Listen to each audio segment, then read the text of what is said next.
The Calvert County, Maryland Commissioners' Reports is a headline news podcast provided in part by the Communications and Media Relations Division. Commissioners' Reports is a summary of the agenda and outcomes of regular Calvert County Board of County Commissioners meetings, as well as related public information and events. Hello, and welcome to Commissioners' Reports. I'm your host, Kevin G. Schmidt.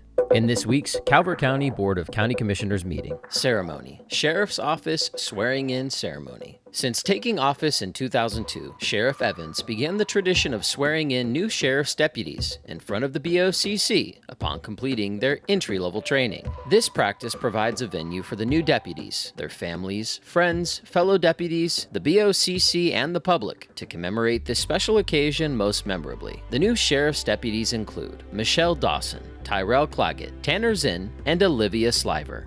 Recognition: Leadership Southern Maryland graduates. Leadership Southern Maryland's Executive Program and Emerging Leaders Program educates and inspires a diverse group of current and future leaders, creating opportunities for collaborations and partnerships, impacting the community needs of Calvert, Charles, and St. Mary's counties. Through a thought-provoking 9-month educational program, the class participates in in-depth conversations, speaker presentations, and site visits, covering a wide range of topics including education, public safety, defense and industry, healthcare, housing and human services, energy and environment, economic and workforce development, and multiculturalism and diversity.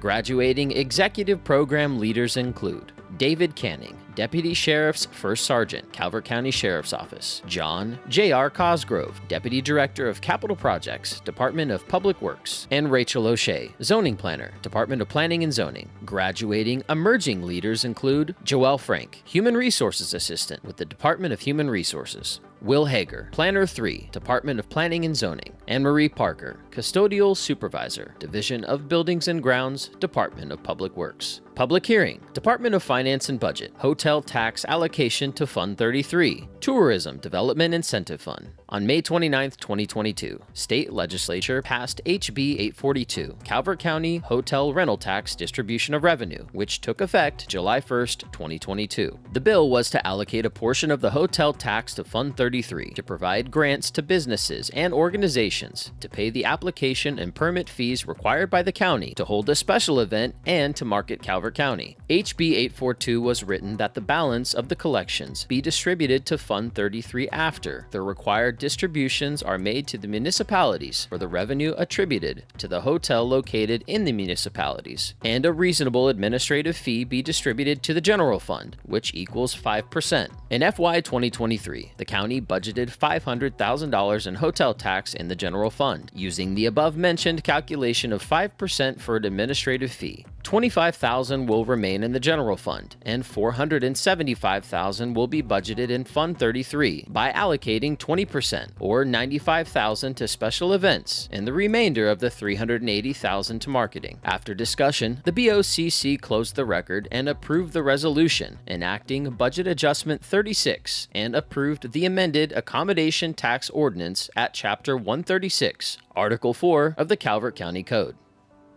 Proclamation, International Overdose Awareness Day. Recognition. On August 31, 2022, the Calvert Alliance Against Substance Abuse, Twin Beach Opioid Abuse Awareness Committee, and Calvert County Advocacy Partners sponsored International Overdose Awareness Day in Calvert County. The BOCC proclaimed August 31, 2022, be known as International Overdose Awareness Day in Calvert County, and encourage all citizens to join the Calvert Alliance Against Substance Abuse, Twin Beach Opioid Abuse Awareness Committee, and their advocacy partners to support overdose awareness initiatives and participate in International Overdose Awareness Day activities. Appointment. Thomas McLaren and Timothy Cox were appointed to the Calvert County Ethics Commission.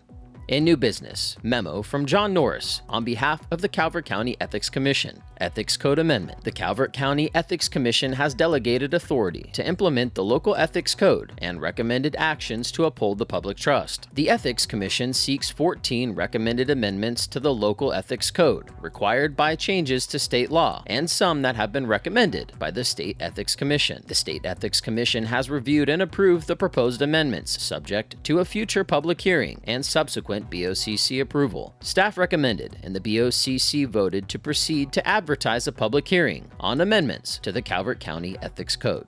Department of Community Resources, Transportation Services for Election Day.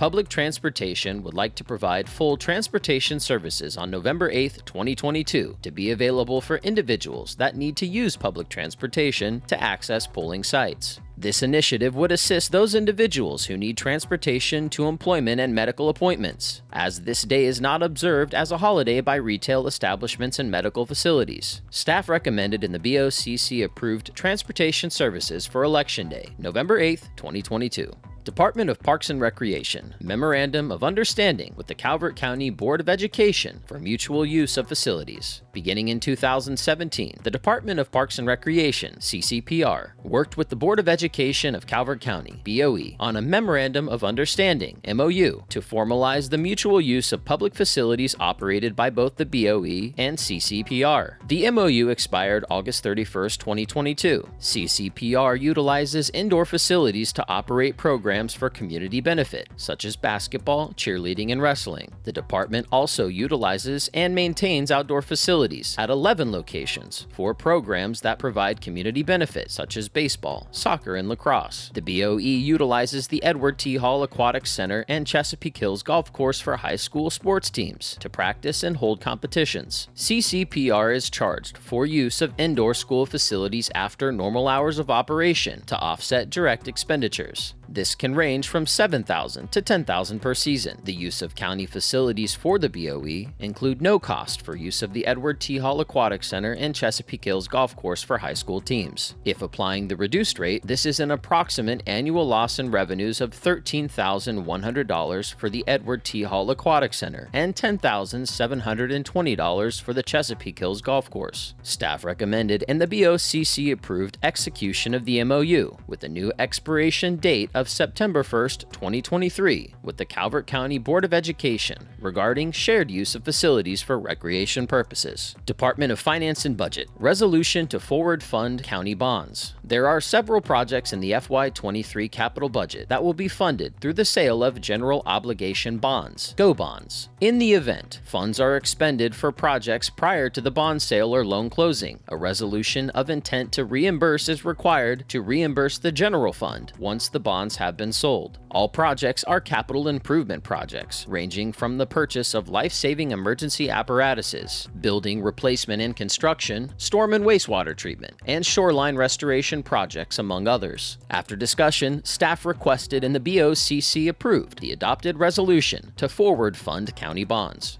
Presentation. The Calvert County Commission for Women provided their annual update to the BOCC. Topics discussed include addressing violence against women, recognition of women and girls, community service, women's health, legal and legislative monitoring, among others. Election Board. Update on the 2022 election. Ms. Gail Hatfield, Calvert County Elections Administrator, provided a presentation on early vote sites, drop boxes, polling locations, 2018 to 2022 voter turnout comparisons, and important updates for the upcoming November election.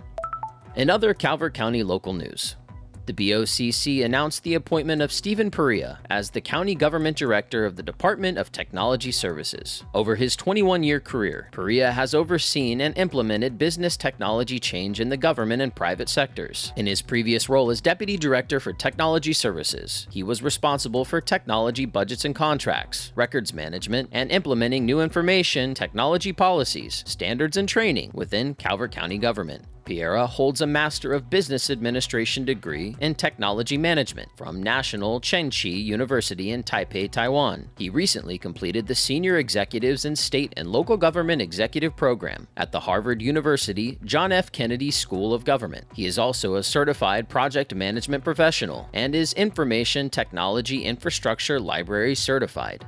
Pump for the Bay 2022 contest. In addition to the grand prize of a healthier Chesapeake Bay for all, the annual Pump for the Bay contest, run by the Calvert County Environmental Commission, will award one lucky county resident up to a $500 reimbursement for a septic system pump out or upgrade completed in 2022. The contest is open to any Calvert County resident who hires a company to pump out their septic tank or upgrades to a nitrogen removing tank between January 1st and December 31st, 2022. County County residents can enter by submitting a copy of their receipt along with a completed entry form before 4 p.m. on Wednesday, January 4th, 2023. Full details and entry form are available online at calvertcountymd.gov/pump for the Bay. Calvert County Age-Friendly Communities. The Calvert County Commission on Aging and the Department of Community Resources, Office on Aging, OOA, are making plans to make Calvert County more age-friendly for the county's growing older adult population. The Age-Friendly Community Initiative will work to enhance housing, public transportation, health services, and more that will enable older adults to continue to live in their own home, if they choose, with the resources and support needed to maintain a high quality of life. More than 22,000 adults aged 60 and older currently live in Calvert County, which makes up nearly a quarter of the county's total population. This number is projected to increase by over 30% in the next 25 years. Residents are invited to participate in an informational session to kick off community discussion on Thursday, September 29th at 5 p.m. at the Calvert Pines Senior Center, located at 450 West Dares Beach Road in Prince Frederick. The event will feature guest speakers, information, and resources to offer insight about this important topic. Light refreshments and door prizes will be provided. For questions or more information, contact the Office on Aging Division Chief Ed Sullivan at 410-535-4606, extension 123. That concludes our broadcast. The Calvert County, Maryland Commissioners' Reports is a headline news podcast. Stay current with other news in Calvert County by following and liking the Calvert County government's Facebook page at facebook.com/Calvert County MD, on Instagram at Calvert Broadcast, on YouTube, youtube.com/Calvert County Gov, and our official website, www.calvertcountymd.gov. Thank you.